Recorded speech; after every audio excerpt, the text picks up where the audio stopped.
All right, welcome back to the Hammer Grind Podcast. This is episode number 106, The Profit Blueprint. This is the exact blueprint that I have created and teach in the Profit Club. And I'm going to unpack it for you guys today so that you can understand what it takes to actually be profitable in your business. And we're going to deep dive into this. Now, there's 4 steps. There's 4 parts of the Profit Blueprint. Number 1 is mastery of the mind. Number 2 is pricing for profits. Number 3 is accelerating your sales. And number 4 is systematizing and scaling. And we're going to deep dive into each one of these and really kind of unfold this blueprint for you so that you guys can have the right profits in your business. Now, you have to bear with me again. I don't know what's going on. I don't know if it's the weather or what, but I am sick again for the 5th time this year. It's been very annoying. Got lots of doctor's appointments and stuff scheduled to try and figure out what the heck's going on. I think it has something to do with I had septoplasty surgery or deviated septum surgery last fall, and I don't know if there's some stuff happening because of that. So bear with me as I try to get through yet another podcast being sick. Hopefully the last time for this year, as I'm really getting sick and tired of it. So with that, let's get started. Guys, the Profit Blueprint, I've made this as simple as possible. I could make this 27 steps. I could make it, 15 different things and all these different, all the stuff. I can make it as complicated as I really wanted to. But I want to make it simple because, like me, being a contractor, we need things simple, right? The more complicated it is, the less likely we are to actually do the things. So I've spent the last 2 years through coaching contractors, through getting feedback, through really trying to figure out a very simple process that can be easily be taught to contractors that has the greatest level of success. And that is what the Profit Blueprint is. So number 1, mastery of the mind. This is one of those things that most people don't realize is what's affecting them. It's what's keeping them where they're at in their business, keeping them stuck. Most of you, if you simply do step 1, which is master your mindset, you will unlock all of the profits that you could possibly want in your business. This is the fundamental part of everything else, and this is why it's number 1. The problem with mindset, anytime you're talking about mindset, people don't want to talk about that. They don't want to think about it. They don't want to think like, oh, there's something wrong with me personally. I'm the best. I'm awesome. I know I'm good at what I do, right? Our pride and our ego starts to puff up, and we have to go buy big trucks that are jacked up with big wheels and all that stuff so we can compensate for our ego and other things. Some of you listening right now, that may hurt a little bit, but this is true, guys. And it's not just a truck. You pick whatever you want. Tools. I compensated with tools. Oh, I got to buy all these tools. I got $40,000, $50,000 worth of tools because buying tools made me feel like I was winning in my business. The more tools I collected, and don't get me wrong, tools are cool. I love tools, but a lot of times we buy things that we really don't need because it makes us feel like we're actually winning, right? It's a tax write-off. It's something we need for our business. I have to have 3 multi-tools. I have to have this $2,000 tile saw. I have to have this one. We justify it all the time about stuff that we need. Our mindset is what keeps us locked where we're at. It's what keeps us stuck in our business. And until you understand this, you're going to be stuck. I can teach you the other 3 steps. I can teach you how to sell. I can teach you how to do all this stuff. But if you don't believe that it's possible to charge more money, if you say things like the economy is, holding me back, I can't find good help, people won't pay this much money, there's too many competitors in my town, Everybody's cheaper than me. I'm the most expensive. If you say those things, whether internally or externally, if you say or believe those things, you have a mindset problem. You have a limited belief system. You have blocks in your mindset. This is so important to unlock this. This is the fundamental reason why you're not successful. Like I said, it's not sexy. People don't want to think there's anything wrong with them. They don't want to work on themselves. I've been working on my mindset for the last 20 years, and it doesn't happen overnight. And there's different things that you have to deal with. Sometimes our mindset blocks are from childhood. Sometimes it's from abuse, alcohol, physical, sexual. Sometimes there's abuse there that's locking us down. Sometimes it's fears, fear of success, fear of failure. There's all these different things that are keeping us blocked where we're at in our business, or keeping us stuck. I say blocked because that's literally what it's doing. It's blocking you from receiving the correct information that you need in order to move past this area in your business. See, if I tell you you just need to raise your prices, and your block, the block that's in your brain says, I can't raise my prices because everyone else is cheaper than me, that is a block that's keeping you from receiving the information, which is you need to raise your prices. And you will dismiss that information as long as you have that block in place. As long as you have that limiting belief in place, you will not be able to receive the correct information. So if you're putting up resistance right now, if you're saying, no, that's not true, that's not the case, I don't have any mindset problems, if you're saying those things, then you definitely have mindset problems. You definitely have blocks in your life, and you definitely have limiting beliefs. And so I would encourage you to work as diligently, I can't even say that, diligently as possible to remove that, to work on your mindset. And there's lots of books and things out there, but I would recommend one book. It's called Mindset by Carol Dweck. Read that book, and it will kind of set the foundation about like how a lot of these limiting beliefs that we have now, how most of those came about from our childhood. And then you can start the process of unlocking those things. So mindset, mastery of the mind. Number one, and I'm just going to read these here. This is kind of what I've wrote out. But believe it or not, your mindset is what's holding you back. So the first thing we do is a lobotomy on your limiting beliefs. Those beliefs like other people are cheaper, clients won't pay more, I can't charge for estimates, I can't sell over the phone, I can't find help. These are all limiting beliefs that are keeping you from achieving your wildest dreams. So that's number one, mastery of the mind. We have to remove these beliefs. And it's not true, guys.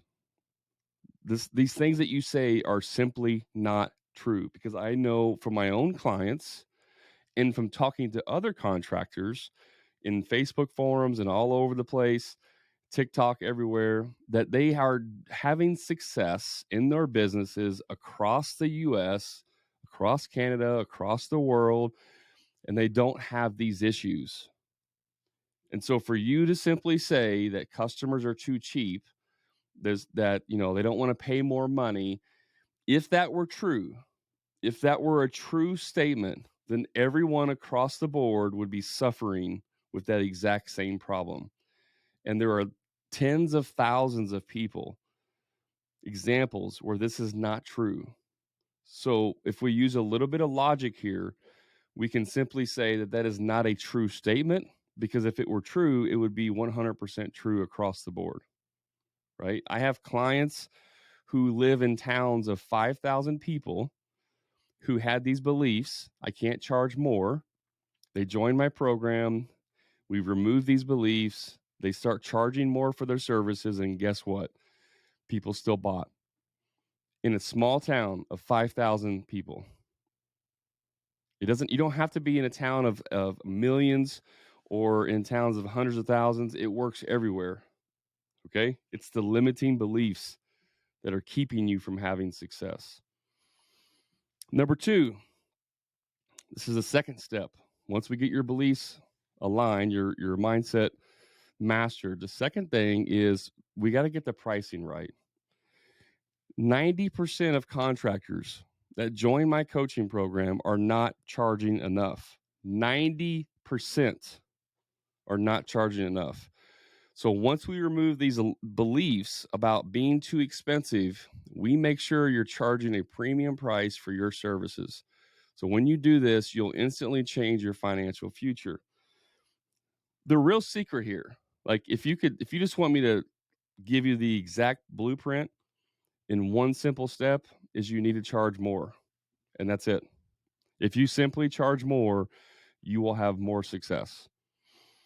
The problem is all of the things around that have to be fixed in order for that to be effective. I could sit here and tell you just simply charge more, but if you don't have good marketing in place, if you don't have good branding in place, if you're not good at sales, if you don't understand how to deliver high level service, then you're going to struggle selling jobs and producing and getting more money. The answer is charge more.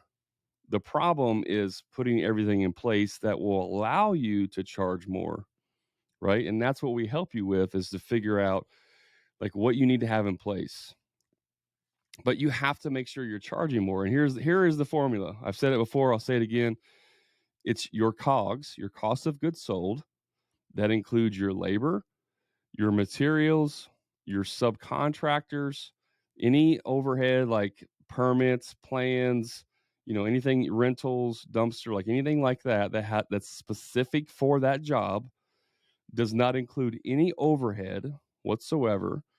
Your electricity, your your admin staff, your office manager, your maybe your internet service, like if you have a building, the rent, like none of that is included in your COGS.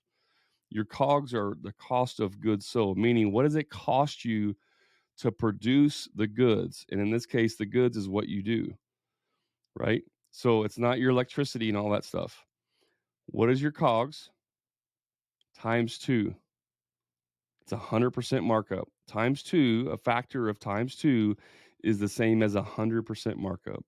So if your total COGS is say $10,000, let's say you have 5,000 in labor, 5,000 in materials, right? That gives you a total COGS of 10,000, meaning that if you charge $10,000 and you did that job, you would have zero money left over, right? Because that's what it costs you to produce that job. So you have $10,000 in COGS. We take that times two. That means we need to sell that job for $20,000.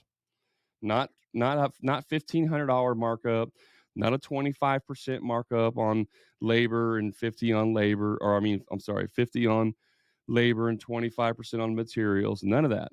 100% across the board. If you simply just do that, you will have money in your business.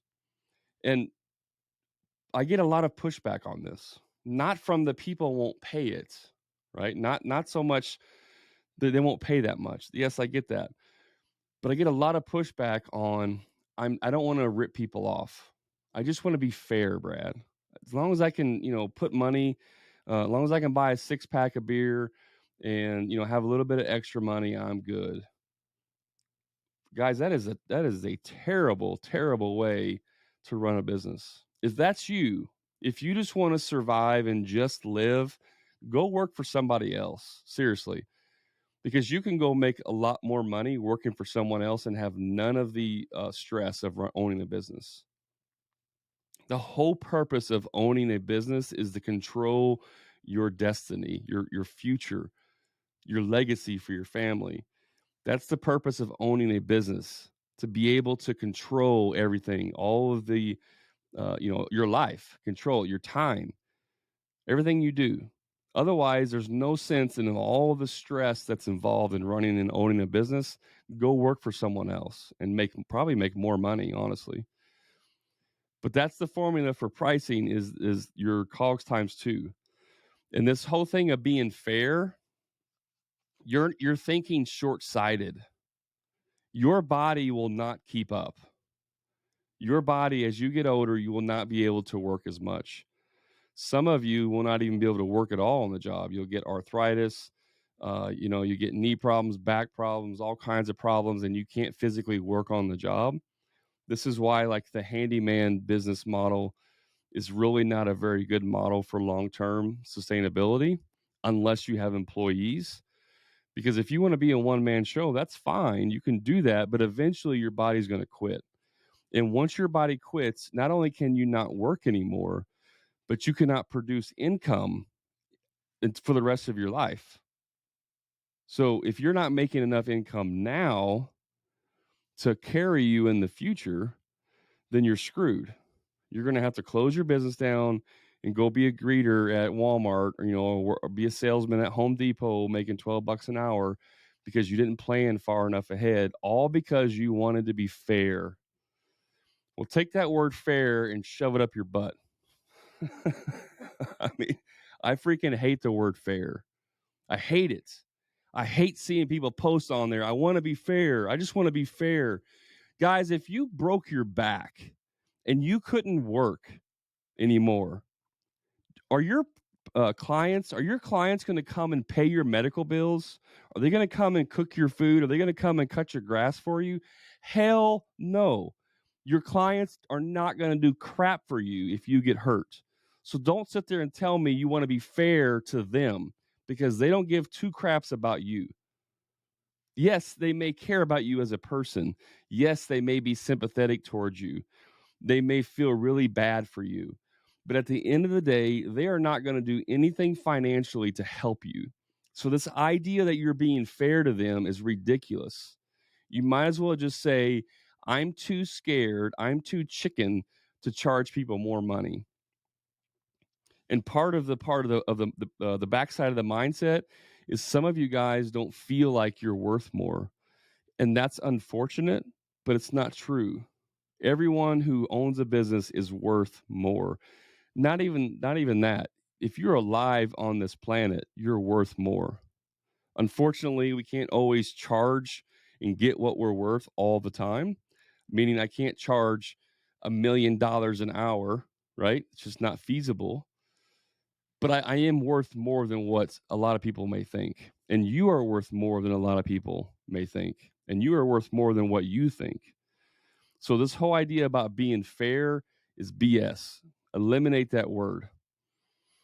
The truth is that when you charge appropriately, you actually can deliver better service, better quality, better experience for your clients.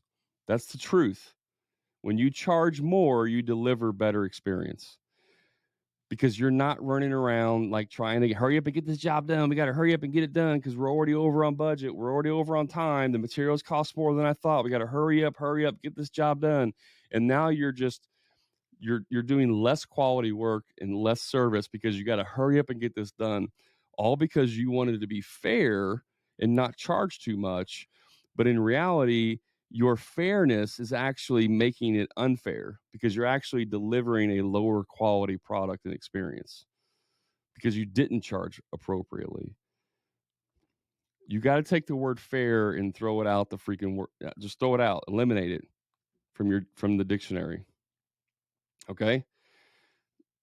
You have to charge appropriately, guys. Now, what about Mrs. Buttersworth?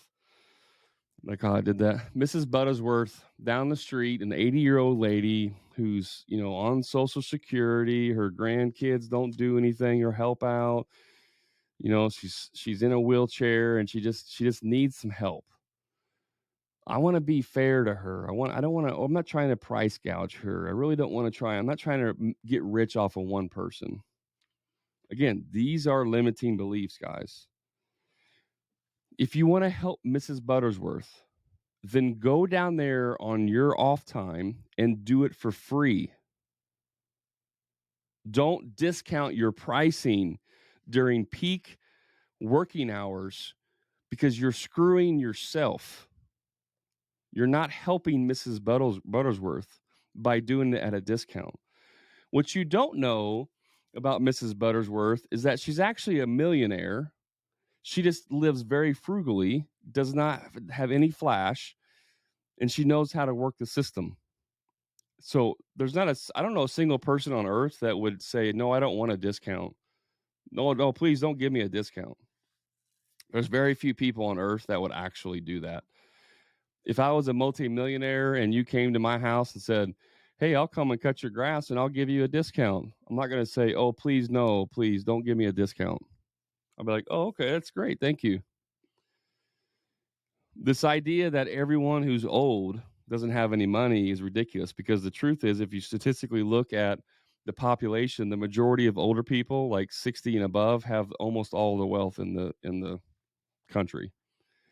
The boomers, right? These old boomers that don't know anything, they have the majority of the wealth. They just don't spend it on stupid crap like cars and trucks and all that stuff. So you're not helping her by giving her a discount. You're only hurting yourself. I've said this before too. Don't run your business like a charity. Run it so you can be charitable. If you charge appropriately for everyone else and you're making really good profits, you're making plenty of money. Now, as a charitable thing, you could send your guy over there and do it for free. Now you can go over there on a Saturday and do it for free, right? But stop discounting your rates to help someone out.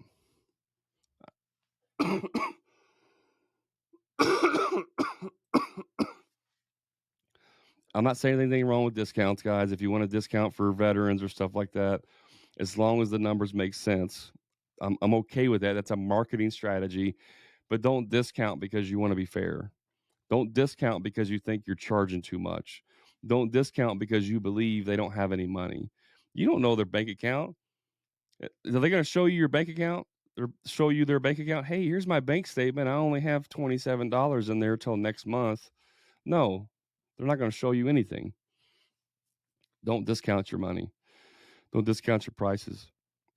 So pricing for profits is literally that simple. It's your COGS times 2, right? It's going to give you a 50% gross profit. We're going to job cost every single job and find out, did I really get 50%? I did. Cool. Now I can pay my overhead out of that 50%. And you're going to have a lot more money available in your business. I have clients that are making money hand over fist. They didn't change anything in their business. They didn't change anything else except they raised their prices. They didn't change necessarily their marketing. They didn't change the way they do things per se. They just raised their prices and instantly sold jobs and made more money. See, a lot of you believe that if you raise your prices, you have to do more. You have to like offer more services. You have to include more things. You don't. You simply charge more, and that's it. One of my clients who's been in since January, he's had a lot of success in the last few weeks selling jobs. And I was talking to him the other day, and he's like, I can't believe, like, for the last several years of running my business, I've been working my butt off. And now all I've done is raise my prices, and I'm actually making more money than I did, and I'm not doing anything. Like, it almost feels illegal. And I'm like, yeah, that's exactly right. Welcome to owning a profitable business. This whole idea of working harder, not smarter, working hard, you got to work hard. Yes, it's hard work, but that don't mean you got to work 70 hours a week on the job site in order to make money. No, you just got to do the things that's required to make the money. But they don't have to be physically exhausting every single day. That's not how businesses are built, is being physically exhausted by working on the tools all day long. Okay. So that's pricing for profits. We got to get the pricing right, guys. You have to get the pricing right. Now, once you raise your prices, you may get some pushback, because you may have some clients that are not the right clients. Okay. This is a common step in the process. So number 3 is accelerating your sales. And that's a combination of marketing and sales. But here's what I have for number 3. Everyone has a plan until they get punched in the face. That's a quote by Mike Tyson. And see, what I hear a lot when I talk to contractors is that every contractor thinks they are good at selling until they see what real selling looks like. I'm just as guilty of this. You'll learn how to sell any kind of job at any price over the phone, Get paid to go do the estimate and never waste your time on another tire kicker. This part right here is worth the entire cost of my program. Just learning how to effectively sell is worth the entry fee. It's worth the investment, because it's not what you think it is. It's not I just got to get in front of them and wow them with my good looks and my personality. Everyone loves my personality. No, they don't. Get over yourself. They don't love your personality. They love your cheap price. That's what's really happening. They love your cheap price. And even if you're priced right, yeah, people can love someone to get out there and meet them, but you don't have to do that in the beginning. You can still pre-qualify people before you get to that point. So now you sell them over the phone, and then you go out there to double check everything, and that's when you really seal the deal. But you're adding this, you're skipping the step of pre-qualification, and you're going out and looking at all these people only to find out they don't have the money, the timeline doesn't work, it's work that you can't actually do, blah blah blah blah, all these things that end up being a waste of time. And so you're doing 10 estimates a week and only closing 5 or 6 and losing all that time. There's no reason to have a part-time or full-time job just doing estimates, especially if you're a small contractor who still works on the job or has 1 or 2 employees and you work part-time on the job or do the management side. You don't have time available to go look at 10, 15 jobs a week and only close half of them. It's not worth your time. When you have your marketing set up correctly, the marketing makes the selling 10 times easier. If your business is properly marketed and properly branded, whenever someone finds you, 90% of the selling is done. The phone call is just let's make it work. Let's get this on the schedule. But I talk to guys all the time that don't even have websites. I was talking to a lady yesterday on Messenger. I'm not going to say who it is, but she moved to a new area, and so she lost all of her clients. She's been in business for a while, but had to move, and she's starting over. And she moved to a big city where there's lots of competition. And I was talking to her. She's like, I'm really struggling to get leads right now. And I said, well, what's your website? Well, I don't have one. Okay, well, there's strike number one. What's the name of your business? It's this. I look on Google. I can't find you on Google. Oh, I didn't do Google because I can't, it doesn't work. We couldn't get it to work where I used to live. Okay, so you don't have a website and I can't find you on Google. How am I supposed to find you? Right? Like, that may seem obvious, but I get this all the time because some of you who started in the last 2 to 3 years, when all you had to do was like stick a magnet on your truck and people called you all day long, like, that is slowly going away because there is a downturn in the market. Doesn't mean people aren't buying. It just means it's not as easy. You have to do a lot of marketing efforts, guys. You have to have a website. I don't care how busy you are now. You have to have a website. It's a non-negotiable. You have to have a business profile. It's non-negotiable. You have to collect reviews.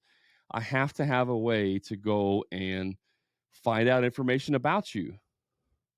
She said she's in this city. And I said, oh, I know lots of contractors, general contractors. I said, do you do sub work or just, all retail? She said, we do both. I said, oh, I know several general contractors in your city. I might be able to introduce you to them to see if they might be looking for general subcontractors. And that's when I asked her what her website was. I don't have one. What's your Google list? I don't have one. Well, how am I supposed to call my general contractor acquaintances and say, hey, I got a subcontractor for you if you're looking? The first thing they're going to say is, do they have a website? No. Oh. Well, how can I look and see at their work? Because they're going to social proof you, guys. Every single person will social proof you.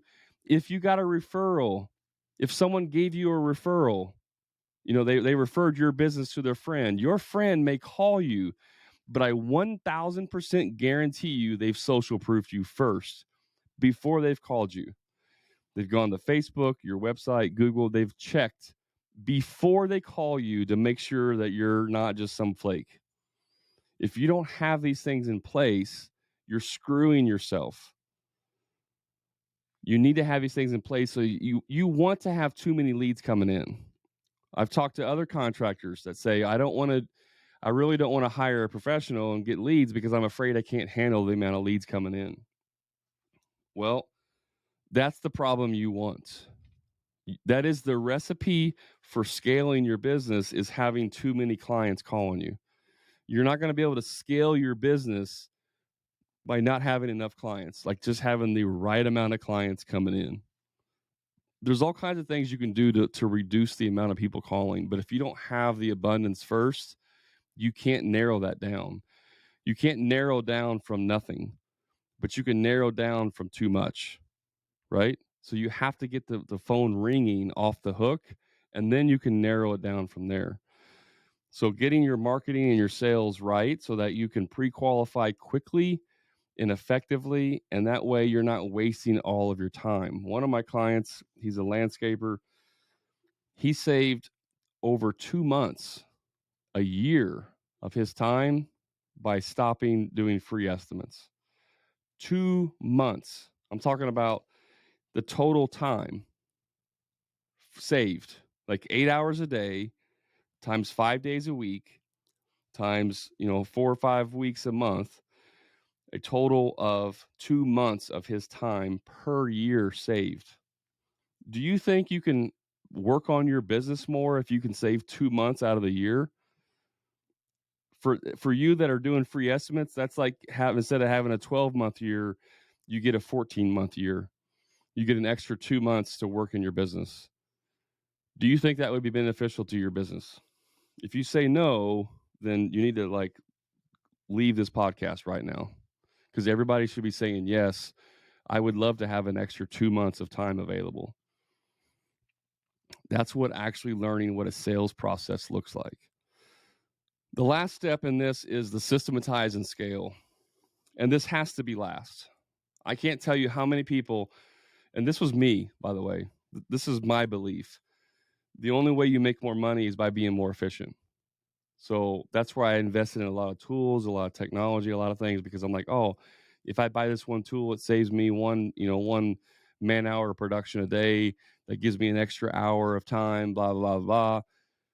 That is not how you scale and make money in a business, guys. You don't make money by systematizing and scaling your business.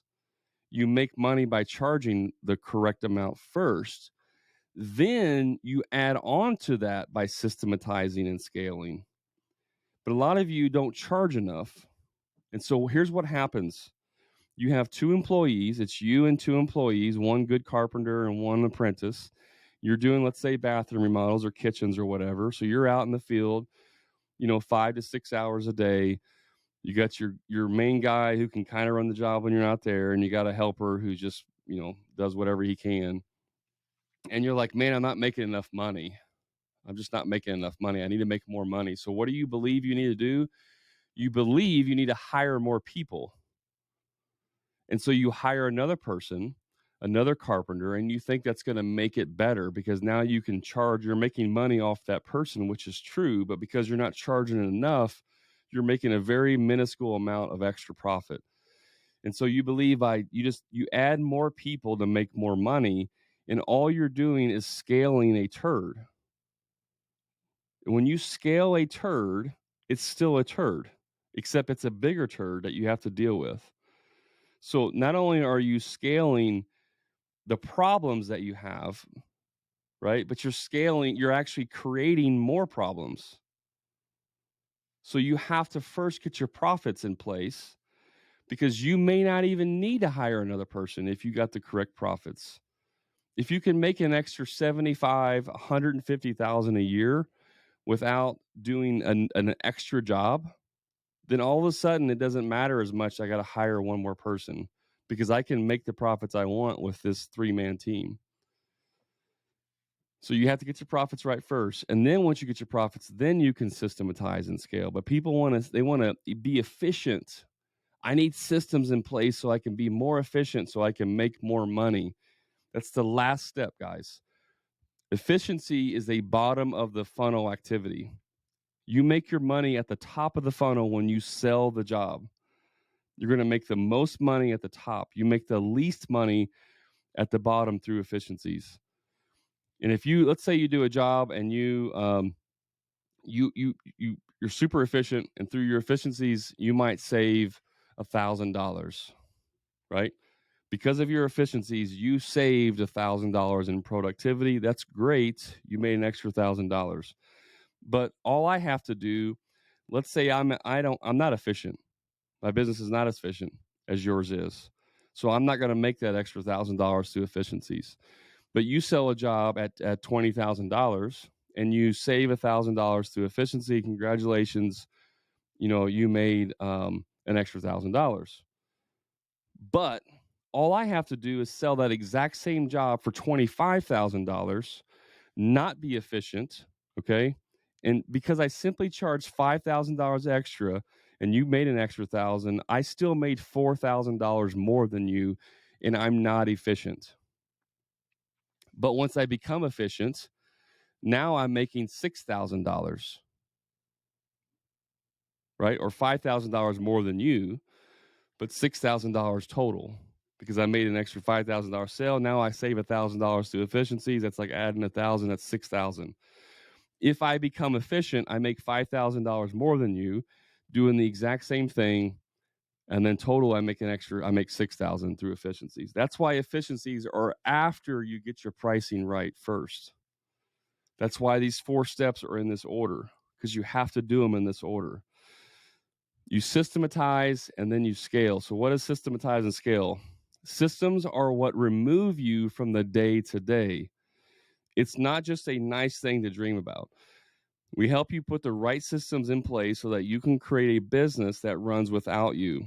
Once you do this, you will have the freedom to scale your business like you've always hoped and wished for. Scaling is the very last thing that gets done. You cannot scale until your systems are in place.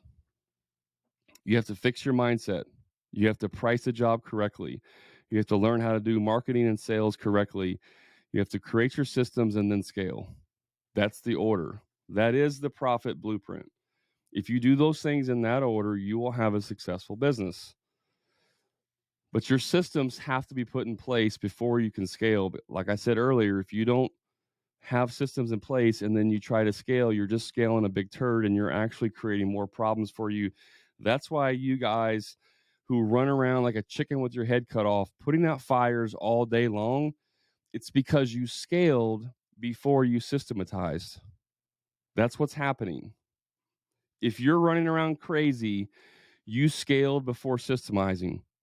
You have to systemize and then scale. Doesn't mean you have to go fire everybody and start over, but you need to start putting systems in place immediately. Immediately. The problem with systems, let me tell you this, why people get so hung up on systems. I talk to contractors all the time as well. What do you need help with? I need systems. Systems. They believe systems are what's going to save everything in their business. And yes, systems will make everything easier, but it's not the savior of your business, because systems have to be created in order to remove the dumb stuff. See, a lot of people believe that I'm going to put a system in place so that all I have to do is hire a carpenter or a lead guy, whatever it is, a lead painter, whatever you do. Let me take a step back for a second. Let me hit this from a different angle. A lot of us believe the way you grow your business is you hire a skilled person, a lead guy, a foreman, project manager, and then that person intuitively, without any input from you, knows how to do the job correctly. And that is complete fallacy. You hire someone who's skilled because they have skills, but they don't know how to do things the way you want them to be done. They may not have been trained the way exactly that you were trained. So this idea that you hire a key person, that person comes into your business, takes over all that responsibility, and now you are completely abdicated of that responsibility. Meaning you no longer have to worry about it because John over here is going to take it over. That is complete fallacy, and that's not how it works.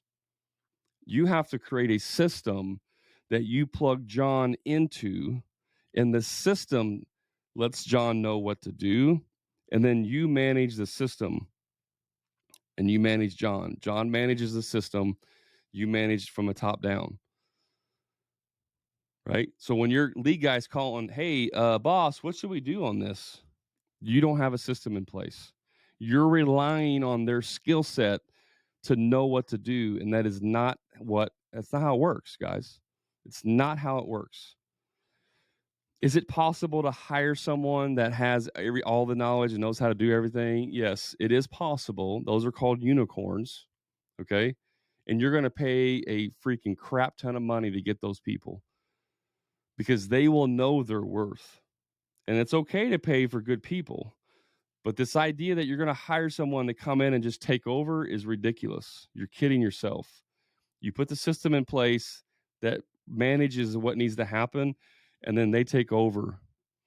And systems are not designed to teach people how to do things. Systems are designed to keep people from doing dumb things. Let me say that again. Systems are not designed to teach people how to do things, meaning like this is how you install drywall. This is how you lay tile. That's not what systems are designed to do. Systems are designed to keep people from doing dumb stuff or forgetting things.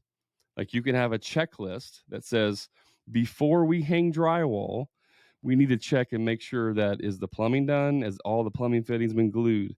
Do all the mechanicals have strike plates on the 2x4s?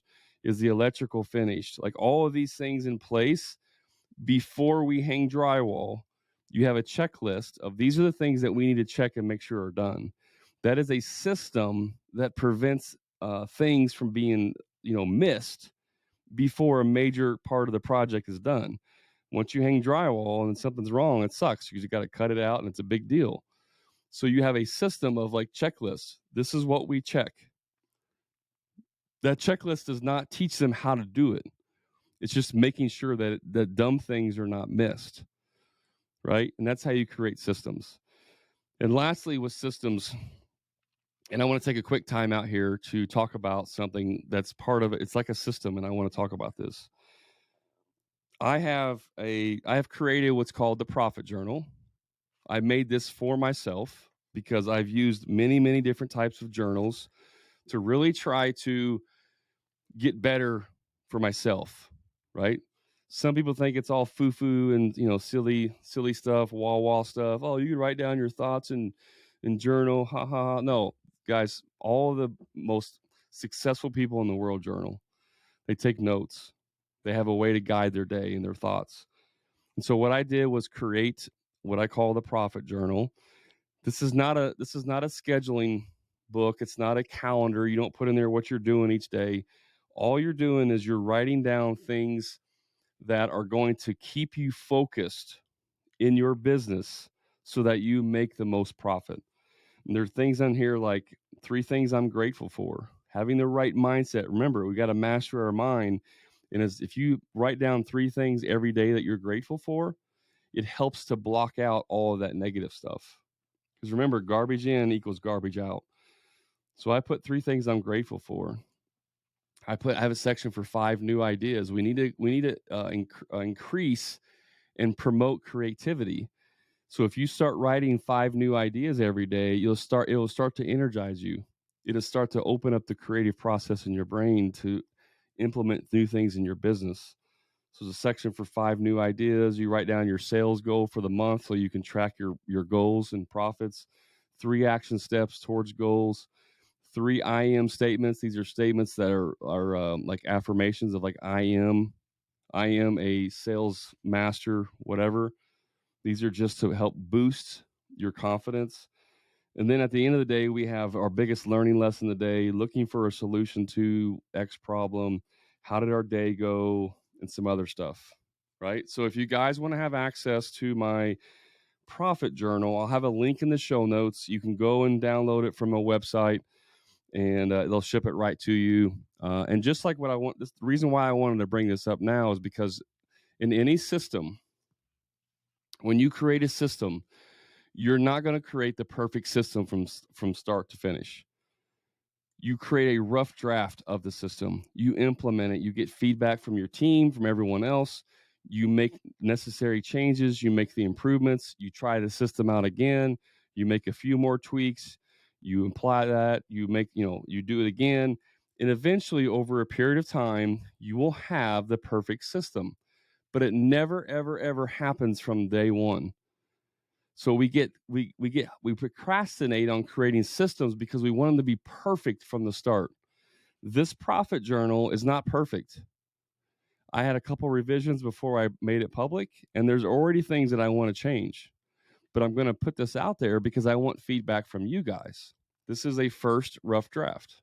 This is what it is. It's good enough to put it into the marketplace and then get feedback from it. So when you're creating systems for your business, get feedback as much as you can at first, put it into play, get more feedback, make adjustments. That's how you implement systems, guys. And once you do that, you start knocking out systems. You have a problem in your business, create a system to solve it. You solve that problem, find a new problem, create a system, solve that problem, create a new problem, create a system, so on and so on and so on. And eventually you'll have a whole SOP, a whole network of systems, because one big system is